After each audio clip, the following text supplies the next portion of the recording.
Salut tout le monde. Bon, comme d'habitude, jour 2, aujourd'hui, encore léger le panier, encore léger. Bon. Je vais vous montrer l'objet du jour, ce que j'ai dans mon panier. J'ai une simple feuille, mais qu'est-ce qu'il y a sur cette feuille? Il y a des statistiques.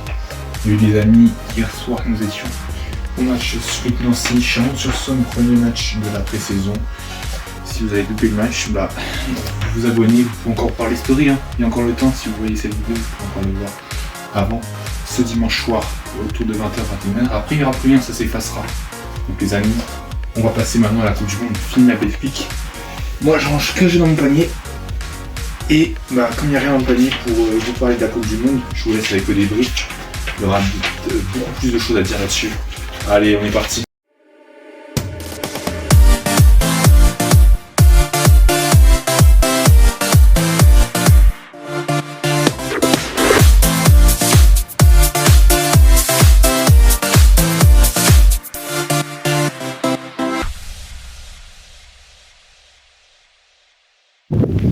Salut à tous l'équipe, bienvenue dans le deuxième épisode du Monde Débrief. Allez c'est parti, on explore aujourd'hui les 8 matchs, les 8 résultats.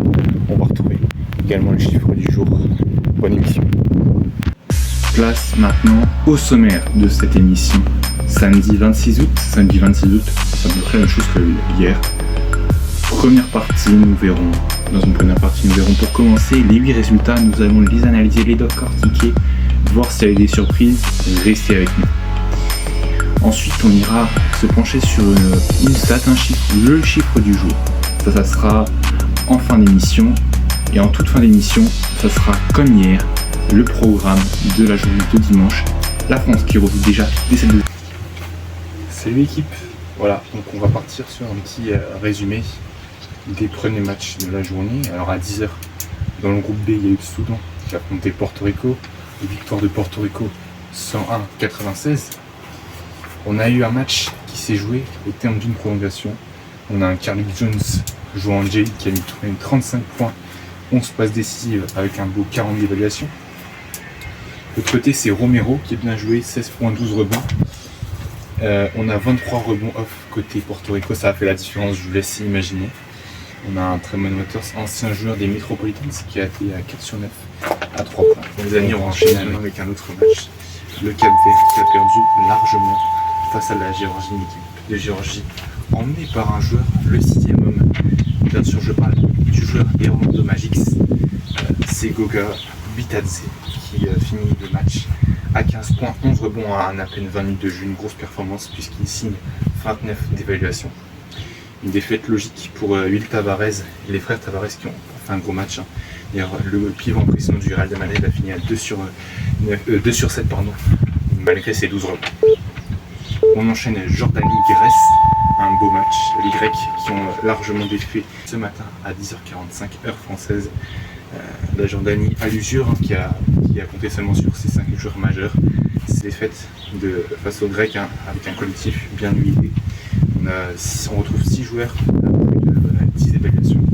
Maranzakis, Papa Petrou, Antetokounmpo, Thanasis, Papa et Jonis, World Cup, Zokis et même un 7ème, le joueur de Rakis.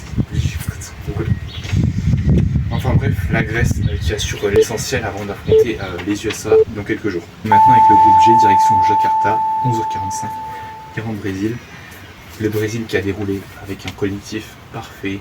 Seul petit point noir, c'est cette blessure du meneur de Fenerbahçe, Neto, qui a joué quand même 14 minutes et qui a fait un 100% au tir, un sans faute.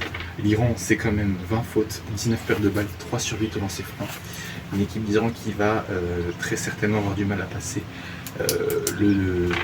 au deuxième tour, puisqu'ils retrouveront l'Espagne et la Côte d'Ivoire, qui sont pour moi largement au-dessus. Donc quand on parle de la Rora, c'est sûr que Rora est au-dessus de l'Iran. A noter la bonne performance aussi de Bruno Caboclo qui finit meilleur marqueur, le champion en titre d'Allemagne avec Ulm, ancien Limoges, qui finit quand même meilleur marqueur de la sélection brésilienne. La France peut donc se méfier de cette sélection des hommes de Gustavo Conti, qui sont très physiques. Et donc voilà, chaîne avec la poule F toujours. Et bien sûr, vous l'attendez tous, la star mondiale, Luka Doncic. Il nous a régalé. Bon, à 3 points, c'était pas son jour, on va pas se mentir. Il a fait 2 sur 8. mais à 2 points, il est quand même à 9 sur 10, 13 sur 16 au lancer, 37 points, à l'image de toute son équipe, qui n'a loupé seulement que 7 tirs à 2 points sur 29 tentés, c'est quand même excellent. Bon, on a eu un Goran Dragic qui n'a pas fait un grand match, 0 point. Mais voilà, la Slovénie se rassure contre une équipe du Venezuela. Pas mal, hein, vraiment intéressante. Au final, il y a 15 points d'écart, mais ils les ont fait lutter pendant tout le match. 16 3 points marqués par l'équipe sud-américaine. Donc franchement, une belle presta à 13h30 heure française de la Slovénie aujourd'hui. Et ensuite, la Serbie a étouffé, a écrasé tout ce que vous voulez. En tout cas, il y a eu 42 points d'écart. C'est l'écart, l'un des les plus importants de cette journée, de ce mondial. C'est tout simplement l'écart battu par rapport au match de Iran-Brésil qui s'est tenu un peu plus tôt dans la journée. À 14h heure française, la Serbie a sorti une grosse raclée aux Chinois qui n'ont rien pu faire avec une adresse très compliquée, et au final la Serbie s'est régalée à 3 points, 105 points à 63. Il n'y a pas eu match. Voilà, tout ce que vous dire que Bogdanovic a fait un bon match. Les deux équipes s'étaient jouées en amical, mais il y a eu 23 points d'écart et au final on a là ce soir 42. On enchaîne maintenant avec le match et la Team USA qui rentrait en compétition. Jalen Brunson, Brandon Ingram, Haliburton, Portis, enfin bref, vous connaissez toute la Dream Team. Enfin c'est plus la Dream Team. On a une belle équipe des USA qui a fait preuve d'un très gros match offensif puisqu'ils ont emporté le match 99 à 72 face à la Nouvelle-Zélande. Ils joueront la Grèce et la Jordanie, ça devrait passer, je pense, facile, au moins jusqu'au quart pour les USA. Et enfin, pour finir, on va parler de l'Espagne, qui s'est facilement détachée de l'équipe de Côte d'Ivoire, où il y a de nombreux joueurs qui évoluent en Betclic Elite et en Pro B. Victoire facile de l'Espagne, 94-64 contre la Côte d'Ivoire. L'Espagne retrouvera le Brésil et l'Iran pour la deuxième et troisième journée. Une grosse prestation de Willy Hernan Gomez qui finit à plus de 20 points de match. Bon les amis, voilà le chiffre du jour maintenant. Le chiffre du jour, on me dit dans l'oreillette 37. 37, c'est le nombre de points qui a tout simplement marqué Luka Doncic. Une stat que je voulais vous retenir, très simple pour aujourd'hui. Je ne suis pas allé chercher bien loin. Luka Doncic, 37 points déjà aujourd'hui.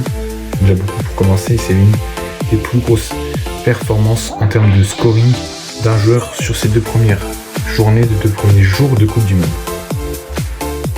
Et pour clôturer cette émission, vous en avez d'habitude le programme de la journée de dimanche, la 3e journée, puisque dès 10h, l'Italie affrontera la République dominicaine dans le groupe A. À 14h, les Philippines joueront Angola à 14h toujours dans le groupe A. Ensuite, on aura Australie, Allemagne, gros match à 10h30 dans le groupe E. Puis à 14h10, le Japon jouera à Okinawa forcément contre la Finlande. Dans le groupe de la France, on aura Liban, Canada à 11h45 et France et Lettonie à 15h30. Et ensuite, on aura dans le groupe D, Mexique, Lituanie à 14h30 et Monténégro, Égypte à 10h45.